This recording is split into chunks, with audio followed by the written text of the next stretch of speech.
Welcome. You ready to do some more math? Whoop, whoop. 7-3. We are doing hypothesis tests again. And this time, just like our confidence intervals, we say, hey, well, what if you don't know what sigma is? Then what do? Well, what you do is you use a t-distribution. So now instead of a z-score down here, now we have a t-score. And remember, the curves work the same way. They're just a little bit higher off the axis. Nothing to worry about, but it's the same idea. So these are called t-tests, because anytime we don't know sigma in any kind of situation in this class, we are doing t-distributions. So that's how you know. Let's jump into a problem. So a repair shop believes that people travel more than 3,500 miles between oil changes. So that's their claim. So we're going to say the mean is more than 3,500. A random sample. Oh, we don't need to read the rest. Let's just write our other statement. We're going to flip the sign around, add an equal sign. This is our other. This first one's our claim. Then we're going to label which one's H naught and HA. H naught has the equal sign under it, and HA is the other one. Okay. Then we're going to decide what kind of a test this is. So HA dictates the tail. It points to which way the tail is going. So since my HA is pointing to the right, that means this is a right tail test. All right, I'm going to hit this a little bit different order this time just for fun. I want to take a look at alpha. Okay, alpha is our area that's like our divider line saying, hey, anything beyond this is too extreme. So I'm going to label that in yellow. And because it's a right tail test, it's going on the right tail. This is our alpha. Alpha equals 0.05. Now, there's a little bit more emphasis in this homework set on the rejection region method. So I want to go through and be really clear about that. The rejection region is going to compare out, instead of comparing alpha to P, it's going to compare your critical value to your standardized test statistic. So I want to go through that again. This is your critical value. I just wrote Z. That's not right. It's going to be T. So this is going to be your T critical. That's your cutoff point that is associated with that alpha area. Okay, now if you remember, the way we find those values is that whole inverse norm CDF thing, right? The deal though is that this is a t distribution. So we're doing a very similar thing, but it's with a t-score. So let's go through how to figure that out on the calculator. You're going to go over here. You're going to make sure you're in graphing mode. Hit statistics, and you're going to distribution and plot. That's where all our inverse distribution stuff, okay? This is where we lived before in chapter 5 is normal distribution. But over here, you see this is a t distribution. So t distribution is what we want on this because that's going to give us our t critical associated with that alpha value. So this right here, DOF, stands for degrees of freedom, which we've talked about before. That is your N minus 1. So it's 1 less than your sample size. So a random sample of 8 cars. All right, so that means that your degrees of freedom are going to be 7. And what that does is it tells the calculator which curve you're looking at. Remember, it's a family of curves, and depending on your sample size, the tails either lift up or come down, depending on how many in your sample. So that's how you draw your t distribution. Now, what we want to do is we want to figure out the t value associated with our alpha. So we're going to go back into stat. We're going to go distribution and plot.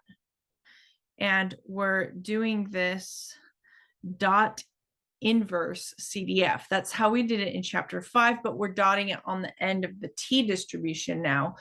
So what this menu option does is says, hey, what's the value associated with the area? That's what it's doing. It's just now we're looking at a different curve.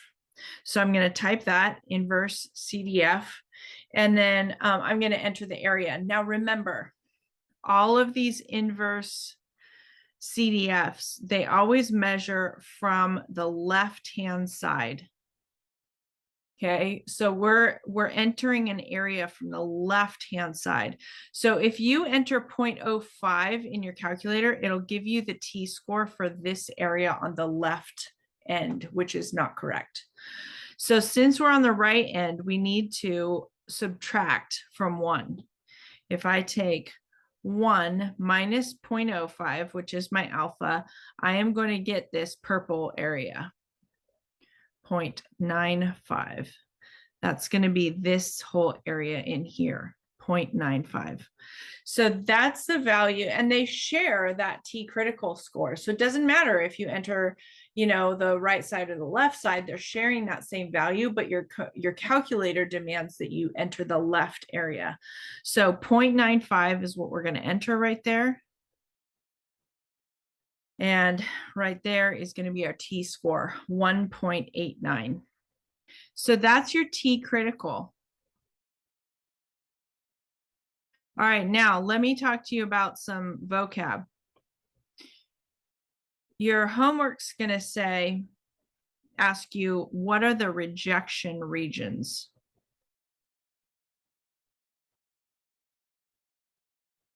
So the rejection regions are your yellow sections if we're using yellow for alpha, okay? So I want to know in math language, what's your yellow section? So it's always going to be either greater than your critical or less than your critical. So less than's to the left, greater than's to the right.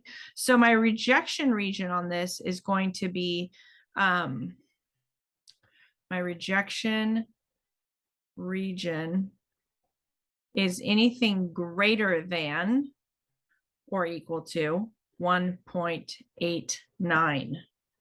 Okay, because that's this guy, and then greater than is to the right, and that's my yellow section. If I were to have a distribution that has a left-hand tail, so say my alpha was down here, say alpha is 0.10, okay? Then I go into my inverse CDF, and I'm just entering 0.10 because that is measuring from the left. So that T value is going to be negative 1.41. Negative 1.41, that's my T critical. And now my rejection region is going to be less than negative 1.41. Okay, I can't remember if it's less than or greater than. If it's or equal to, I'm not sure, but the homework has that written out. You just click on the one. They're just looking for a direction of arrow. Okay. So that's kind of how you do your rejection regions. If you have 2, then you label 2. What is the rejection region? It's the area that we're looking for your sample to fall in or fall out of. And that's what's going to decide if we reject or fail to reject H0. Okay, so that's a bit of review. We've done that kind of before, but that's your setup. Now we're going to go into the calculator. And we are going to do actually the hypothesis test. All right. So we're going to go into stat. We're going tests. And now we're on a t-test. And it tells us what we want to plug in. This is your mean, your claim mean, your sample mean, your sample standard deviation, and your sample size. So let's go. My mean is going to be 3,500. My sample mean is 3,375.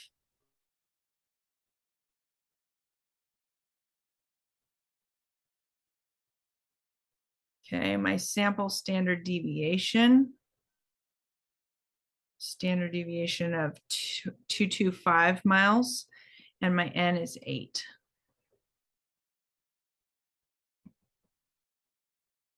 And 8. All right. Then again, here's your p-values and here's your t-values. So which way? We're a right-tailed test. So that means that I want to pick the arrow that's going to the right. So I've got 0.9, let's call it 0.92.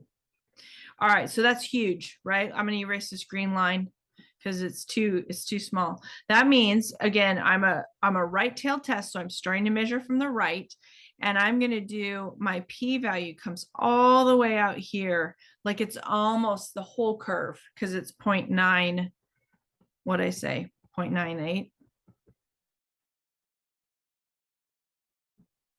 0.92.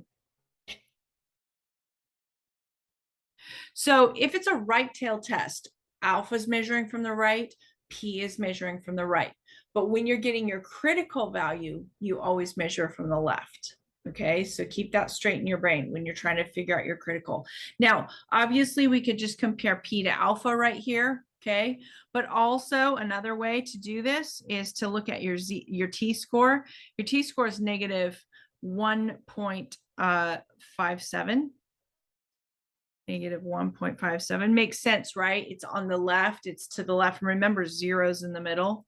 So it makes sense that it's negative. It is spun all the way across your curve because the p-value is so big. And so obviously P is bigger than alpha, okay? But also this standardized test statistic of negative 1.57 is obviously not in the rejection region. The rejection region is the yellow section of your picture, and it's not in there. So, I mean, I spans through it, but it doesn't end there. That end mark has to be in the rejection region. So if we graph P and P was really small and it looked kind of like this, yeah, see how that would be in the rejection region, and then we would reject H naught. But because that is not, it's way out here, then we're going to say we are going to fail to reject H naught. We'll always assume H naught is true and then draw our conclusion from that. Then I'm going to go to my chart right here, and my claim was HA. So I'm in this row, and then I fail to reject H naught. So there is not enough evidence, to support the claim. Okay, and that's it. Now, logically thinking, if you think about this, if HA is the claim, okay, and I fail to reject H naught is the opposite. So I failed to reject H naught. What that means is I can't say that the opposite's not true, right? Like I have some evidence that says the opposite might be true. And so if that's the case, then I don't have enough evidence to support the claim, right? That makes sense. If the opposite might be true, then the claim isn't necessarily true. So these conclusions should kind of make logical sense when you think about which one's the claim and what we're saying about H naught. All right, that's how you do these problems. Basically, your homework's going to ask you for rejection regions, and then it's going to ask you to run through your tests. Let me talk to my TI people for a second. So, TIs, your t-test is going to be in the same place your z-test is. You're going to go stat, and then you're going to go over to tests, and down to t-test. You're going to hit enter on that, and you're going to do all your stuff. Okay. It tells you what to enter, paste, done. It's exactly the same as the other. The other thing I want to show you is where to find your critical values. So you've got your t distribution, you've got your alpha value. Let's say your alpha is 0.10. that means that your rest of your distribution here is 0.90. And if we want this T critical value right there, we're going to do this inverse norm thing, but we have to enter 0.9 as our area because it always measures from the left. So the place you're going to find this is back where we did our chapter 5 stuff, which is in this second distribution right there. And when you do that on mine, it's like the fourth option says inverse T. It's right below inverse norm. And it's going to ask you for two things. It's going to say, what's the area? So that's going to be your 0.90. And what's your DF? That's your degrees of freedom. So that's going to be your N minus 1 value. And then you paste that. And it will give you a T value. It'll kick out a T value. Okay. So that's how you do those calculations that we talked through on the TI. Best of luck. I will see you guys soon.